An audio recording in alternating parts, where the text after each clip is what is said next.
Dan kita berikan kesempatan untuk perform bagi peserta nomor urut 1. Untuk audio maju saja Mas, ya. Biarkan di depan sini yang tampil ya. Peserta nomor urut 1 adalah barisan masyarakat RT 5 Desa Sampen. Penampilan warga RT 5 dengan tema Berstomi. Berstomi adalah salah satu ungkapan pada Desa Sampen yang tak terletak waktu.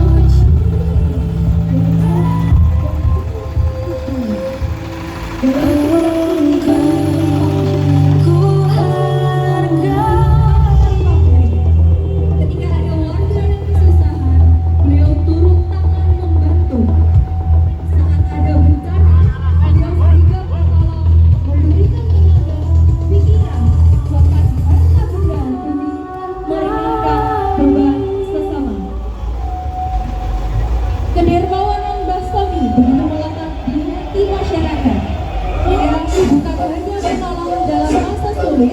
tapi juga sadar bahwa kebersamaan, gotong royong dan kepedulian adalah kekuatan utama desa. Desa adalah perjuangan Bastomi dikenal masyarakat dengan nama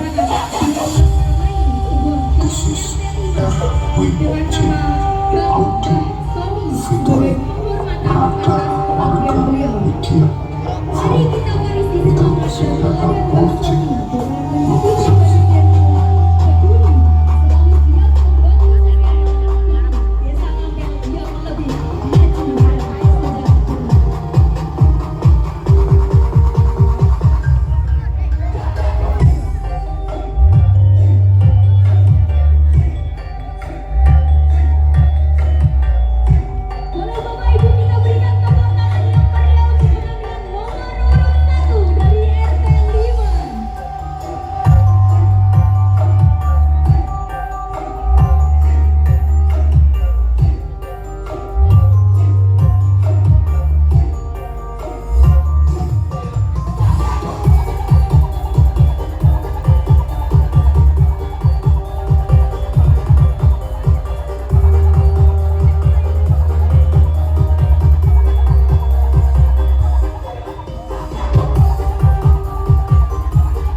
Oke Bapak Ibu, itu tadi barisan dari nomor urut 1 masyarakat Desa Ngampel RT 5. Bisa kita lihat bersama ibu-ibu yang luar biasa ada di depan sana, disusul dengan bapak-bapak dengan kostum-kostum yang sangat kreatif. Masyarakat RT 5 Nomor urut 1 sudah kita saksikan bersama-sama penampilannya sangat luar biasa. Ini kita ayo buat kabel loh yo. Mulai kostum tua sampai sing gili-gili loh melok kabel. Dengan berbagai kreativitasnya masing-masing. Heeh. Kuat deh. Oh, kompak. Luar biasa. Nomor urut 1. Oke, Zek. Niki nuwun sewu ora dimundur sekedhi saja. Bunda-bunda, kakak-kakak cantik ya. Aja maju-maju ben kowe tok ngono lho ya. Nggih.